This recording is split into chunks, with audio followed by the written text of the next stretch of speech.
नमस्कार, आप देख रहे हैं इंडिया न्यूज और मैं हूं आपके साथ दीप्ति द्विवेदी। और चलिए खबरों का रुख करते हैं। बात करेंगे सीएम अशोक गहलोत ने एक बार फिर से केंद्र सरकार पर निशाना साधा है और कहा कि महंगाई की जो मार पड़ रही है उसके कई कारण हैं।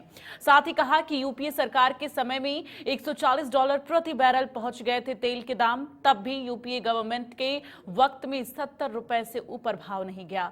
मुख्यमंत्री ने कहा कि चुनाव की घोषणा होते ही तेल के दाम बढ़ने बंद हो गए थे और यूपी में चुनाव खत्म होने के बाद दाम बढ़ने लगे। उन्होंने और क्या कुछ कहा है, आइए आपको सुनाते हैं। 70 रुपये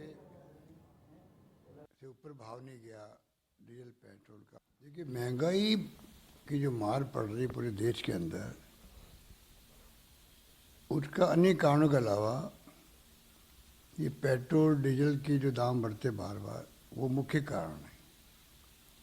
आप याद कीजिए, जब यूपीए गवर्नमेंट थी तो $140 प्रति बैरल पहुंच गए थे दाम, तब भी यूपीए गवर्नमेंट वक्त में 70 रुपये से ऊपर भाव नहीं गया डीजल पेट्रोल का, आसपास रहा, क्योंकि 10 रुपये सिर्फ एक्साइज ड्यूटी लगती थी।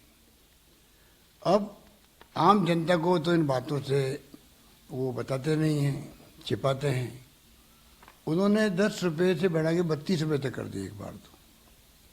और ये भी आम जनता को नहीं मालूम पड़ता है कि उसमें जो मुख्य एक्साइज ड्यूटी होती थी, उसमें राज्यों को हिस्सा बढ़ता था वापस। एक्साइज ड्यूटी इकट्ठा होती थी, वापस बढ़ती थी राज्यों को, वो ख़त्म कर दिया। राज्यों को ख़त्म कर दिया मतलब नहीं के बराबर कर दिया। और दूसरी एक्साइज ड्यूटी होती है एडिशनल, उसको इतना बढ़ा दे वो उनके खाते में जा रही है और भाव बढ़ते जा रहे हैं जो आपके आसमान छू रहे थे। और आपको इस बात का जानकारी है, वैसे तो चुनाव की घोषणा होते ही सारे प्राइस बढ़ने बंद हो गए थे, प्राइस बढ़ने बंद हो गए थे पेट्रोल डीजल के। और जैसे यूपी चुनाव समाप्त हुए, पहले ही हमने कहा था चुनाव खत्म होते ही प्राइस बढ़ाएंगे, वही हुआ। आप देख रहे हैं चुनाव के बाद में लगभग 10 रुपये बढ़ा दिया प्रति लीटर, और कल घोषणा करी है कम करने की, तो उसके मायने क्या हुए? 9 रुपये कम कर दिए, 8 रुपये कम कर दिए। तो ये धोखा देने वाली बात है, जनता को धोखा देने वाली बात।